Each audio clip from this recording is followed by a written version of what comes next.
Have you ever felt completely overwhelmed by life, like you were drowning in a sea of chaos, and there's absolutely nothing you can do about it?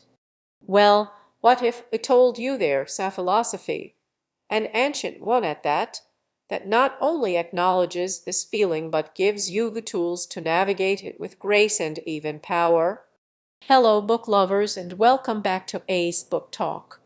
Today, we re-delving into a little gem of wisdom, Epictetus The Enchiridion, a foundational text of Stoicism. Now, Epictetus was born into privilege. He was a slave in Rome, living in a time of immense political and social upheaval. But it was precisely this experience of powerlessness that shaped his philosophy. He argued that while we can't control the external world, we absolutely have dominion over our internal responses to it. Think about that for a moment. In a world obsessed with control, Epictetus is saying that true freedom comes from letting go. The Enchiridion, meaning handbook or manual, is a concise guide to practical Stoicism. It's not a long, rambling philosophical treatise, but rather a collection of short, impactful sayings and principles designed for everyday life. Posaya, bio,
It's like a pocket-sized life coach from antiquity. The core idea behind the Enchiridion is the distinction between what is within our control and what is not.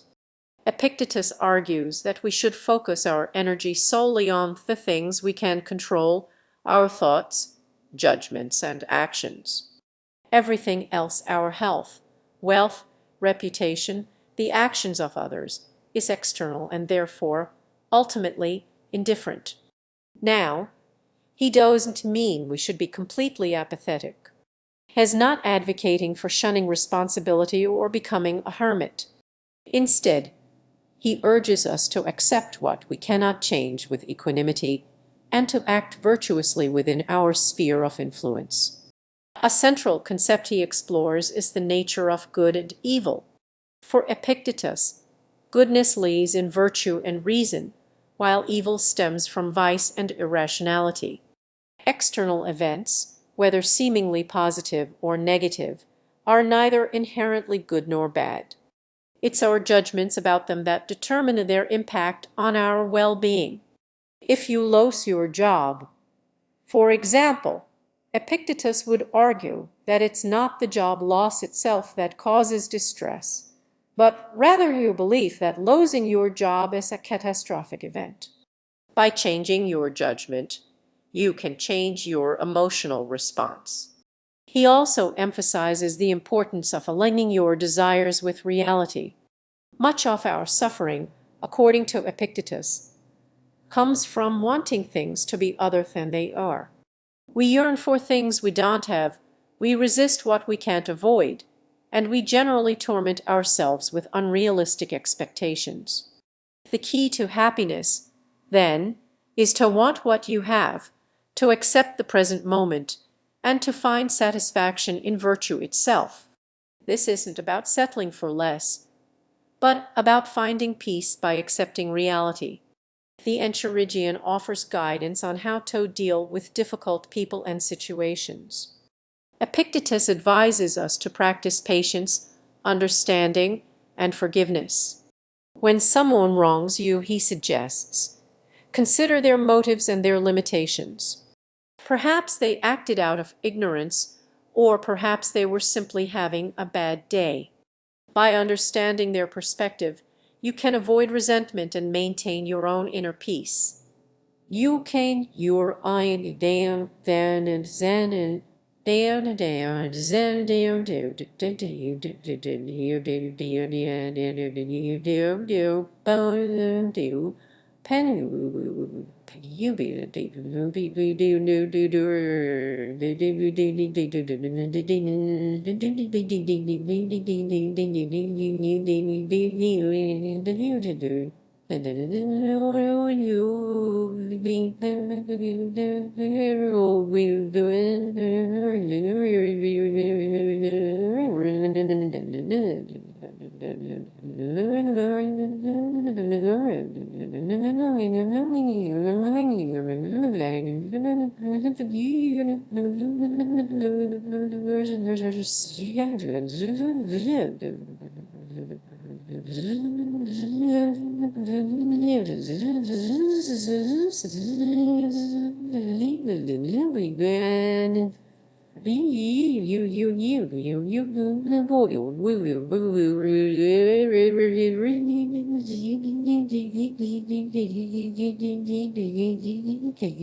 It's like the saying goes, holding on to anger is like drinking poison and expecting the other person to do.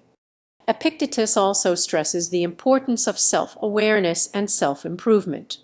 He encourages us to constantly examine our thoughts, actions, and beliefs, and to strive to live in accordance with reason and virtue. This is a lifelong process, but it's one that leads to greater fulfillment and happiness. He also speaks about the importance of avoiding distractions and temptations, and about staying true to your principles, even when it's difficult. Think of it as training your mind like an athlete trains their body. Regular practice, discipline, and focus are essential for success. So, what are the key takeaways from the Enchiridion? Firstly, recognize the power of your own mind. You are the master of your thoughts, and you have the ability to choose how you respond to external events. Secondly, focus on what you can control. Don't waste your energy worrying about things that are beyond your influence. Thirdly, embrace virtue and reason. Strive to live a life of integrity, honesty, and compassion. And finally, accept reality as it is. Find peace in the present moment and let go of unrealistic expectations. The Enchiridion offers a profound and practical guide to living a more fulfilling and meaningful life. It's a book that can be read and reread countless times, each time offering new insights and inspiration. It is a pathway to resilience. It can help you navigate the challenges of modern life with greater equanimity, wisdom, and inner peace. And it's a powerful reminder that true freedom comes not from controlling the external world, but from mastering yourself. Thank you for joining me on this exploration of Epictetus' Enchiridion. I hope you found it insightful and inspiring. If you enjoyed this video, please give it a thumbs up and subscribe to Ace Book Talk for more book recommendations and philosophical insights. What are your thoughts on Stoicism? Let me know in the comments below. Happy reading!